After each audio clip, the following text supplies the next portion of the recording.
वे भगवत गीता के अच्छे ज्ञाता थे। वे पूर्णतया शाकाहारी थे और ब्रह्मचारी भी थे। उनके जीवन पर उनके शिक्षक शिव सुब्रमण्यम अय्यर और ऋषिकेश के स्वामी शिवानंद जी का भी बहुत ज्यादा प्रभाव था। वे इफ्तार पार्टी नहीं करते थे। वे रामेश्वर के शिव मंदिर में पूरी श्रद्धा के साथ परिक्रमा लगाया करते थे। समझ ही नहीं आता कि चांद का मजहब क्या है। ईद भी उसकी और करवा चौथ भी उसकी। वो देश की आन बान और शान थे। वो जात पात की दुकान से बहुत दूर थे। उनका लगाव धर्म से ज्यादा शिक्षा से था। जो मेहनती थे, संकल्पित थे, पैशनेट थे, मर्यादित कर्म योगी थे और सबसे बड़ी बात बहुत ही सरल और बहुत ही ज्यादा सिंपल थे। धुन के पक्के थे। चाहे कितनी भी बड़ी विपदा आती, चाहे कितनी भी बार फेल होते, गिरते, लेकिन फिर दुगने जोश से उठ खड़े होते। जो चाहते उसे हर हाल में करके दिखाते थे। अरे हार तो खुद ही उनका स्वागत उन्हें हार पहनाकर करती थी। उनका मानना था हार और जीत तो बस आपकी सोच है। मान लो तो हार है और ठान लो तो जीत है। जब भी जिंदगी उनकी राह में कांटे बिछाती, उन्हें डर कर रुक जाने को कहती, जिंदगी को उनका एक ही जवाब होता, मेरी राह में पत्थर डाल के ये ना समझना कि मैं बिखर जाऊंगा। अरे कांच नहीं, मैं तो हीरा हूं, रगड़ खाकर तो मैं निखर जाऊंगा। चलता रहूंगा पथ पर, चलने में माहिर बन जाऊंगा। या तो मंजिल मिलेगी या फिर अच्छा राही बन जाऊंगा।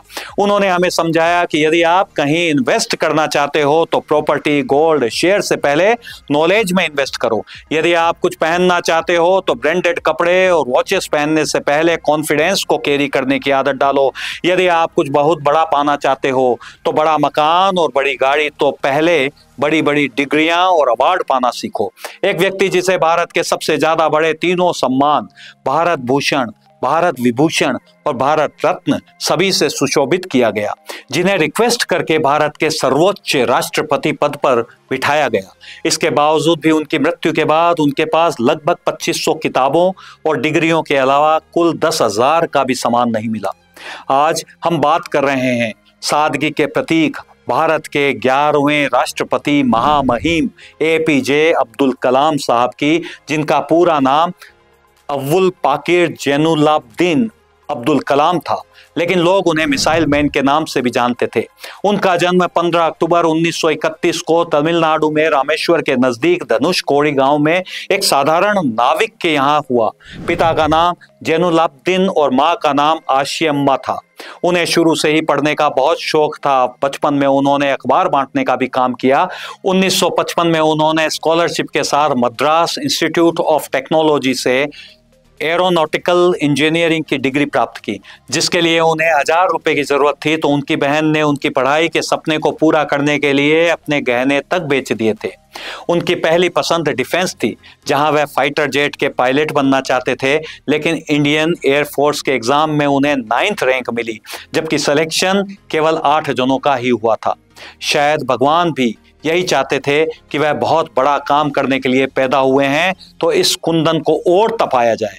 इसके बाद वह 1958 में DRDO में शामिल हो गए। 1962 में वे भारतीय अंतरिक्ष अनुसंधान संगठन यानी इसरो का पार्ट बन गए, जहां उन्होंने प्रोजेक्ट डायरेक्टर के रूप में SLV-3 सैटेलाइट लॉन्चिंग व्हीकल के निर्माण में महत्वपूर्ण रोल अदा किया, जिस पर उन्हें मिसाइल मैन की उपाधि से भी नवाजा गया।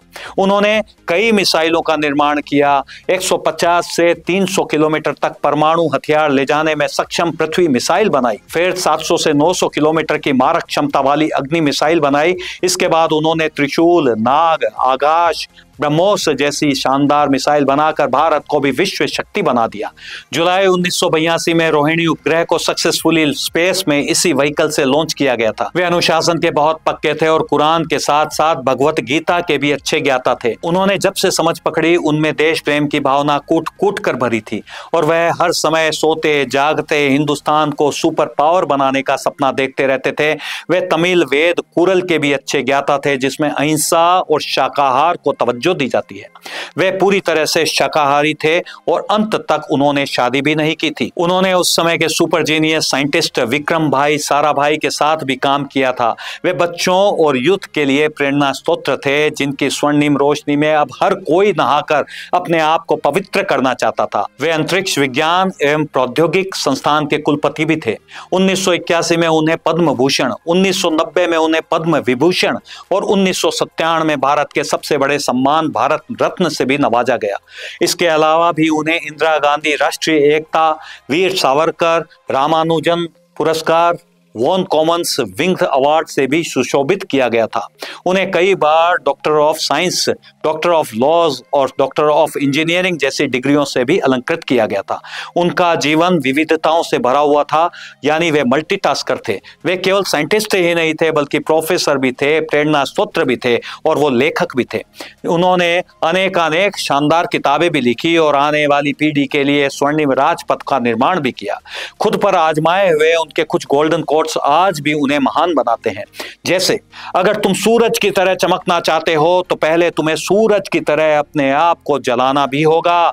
If you want to shine like a sun, first burn like a sun. सपने वे नहीं होते जो तुम नींद में देखते हो, वास्तव में सपने तो वो होते हैं जो तुम्हें सोने ही ना दे। Dream is not that which you see while sleeping, it is something that is not let you sleep. Small aim is a crime, या फिर दुनिया में डर के लिए कोई जगह नहीं है, केवल ताकत ही ताकत का सामना करती है, वगैरह वगैरह। उन्होंने कुछ समय भारत की ओर से अमेरिका के नासा में भी काम किया। यशस्वी प्रधानमंत्री अटल बिहारी जी वाजपेयी के नेतृत्व में अमेरिका के ना चाहते हुए भी उनकी आंखों में धूल झोंककर पोखरण में मई 1998 में उन्होंने परमाणु बम विस्फोट का सफल परीक्षण कर दुनिया को दिखला दिया कि डर के आगे ही जीत है और भारत को महाशक्ति के रूप में विकसित कर दिया। श्री अटल बिहारी वाजपेयी के निवेदन पे वे 25 जुलाई 2002 से 2007 तक भारत के 11वें राष्ट्रपति बने। अगली बार भी उनका नाम प्रस्तावित था, लेकिन उन्होंने खुद ही दूसरी बार राष्ट्रपति बनने के लिए ना कर दिया। ज्यादातर समय वह स्पोर्ट्स शूज और नॉर्मली नीली शर्ट ही पहना करते थे।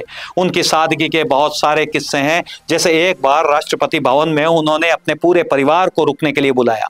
परिवार कुछ दिन राष्ट्रपति भवन रुका। उन्होंने अपने परिवारजनों को सरकारी गाड़ियों का इस्तेमाल बिल्कुल भी नहीं करने दिया। परिवार के जाने के बाद उन्होंने अपने सेक्रेटरी पीए से पूछा कि उनके यहाँ रुकने में लगभग कितना एक्स्ट्रा खर्च लगा। सेक्रेटरी बोला, आप राष्ट्रपति हैं, इस हिसाब से मामूली खर्च लगा है। कलाम साहब ने कहा, राष्ट्रपति भवन राष्ट्रपति का खर्चा उठाने के लिए होता है, उनके परिवार का खर्चा उठाने के लिए नहीं होता। और मालूम किया कि उन पर लगभग 3,52,000 रुपए का खर्च हुआ है। तुरंत उतने रुपयों का चेक काटकर उन्होंने राजकोष में जमा करवा दिया। राष्ट्रपति बनने के बाद पहली बार जब कलाम साहब केरल गए तो उन्होंने सबसे पहले एक मोची से मिलना चाहा, जिससे त्रिवेंद्रम वे कई बार अपने जूते रिपेयर करवाया करते थे। फिर एक ढाबे वाले को बुलवाया, उसके यहाँ मुश्किल की घड़ियों में उन्होंने कई बार खाना खाया था। राष्ट्रपति पद पर रहते हुए एक बार बनारस हिंदू यूनिवर्सिटी में उन्हें एज ए चीफ गेस्ट बुलाया गया। स्टेज पर 4 नॉर्मल और उनके लिए एक बड़ी कुर्सी लगाई गई। वे इतने सरल थे कि इतने बड़े पद पर होने के बावजूद वे बड़ी कुर्सी को हटवा कर सबके साथ नॉर्मल कुर्सी पर ही बैठ गए। उनका एक और किस्सा भी प्रसिद्ध है कि राष्ट्रपति भवन में हर साल इफ्तार पार्टी का आयोजन होता है। उन्होंने उस अवसर पर खर्च होने वाला सारा पैसा एक अनाथालय को दान कर दिया। उल्टा अपनी ओर से भी सहायतार्थ 1 लाख रुपए का चेक दे दिया। ऐसे थे हमारे महामहिम राष्ट्रपति अब्दुल कलाम। बचपन में उनके 3 सबसे प्रिय मित्रों में से एक रामानंद शास्त्री उस समय रामेश्वरपुरम के शिव मंदिर के सबसे बड़े पुजारी पक्षी लक्ष्मण शास्त्री के पुत्र थे।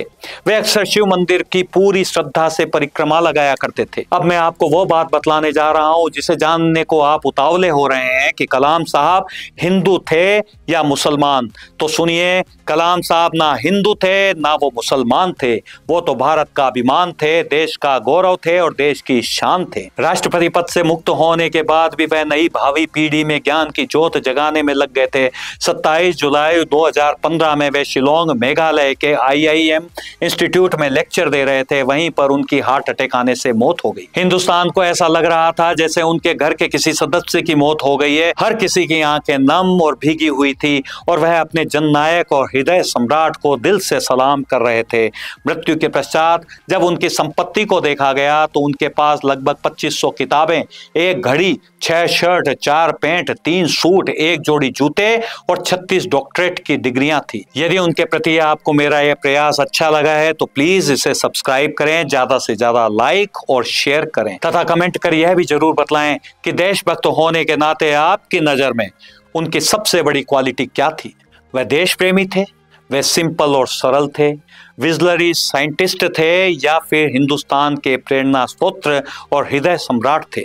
विराट कोहली हो या शाहरुख खान, अदानी हो या अंबानी, आप उनके सामने कलाम साहब को कितना बड़ा मानते हैं, कृपया ये भी जरूर से बतलाइएगा।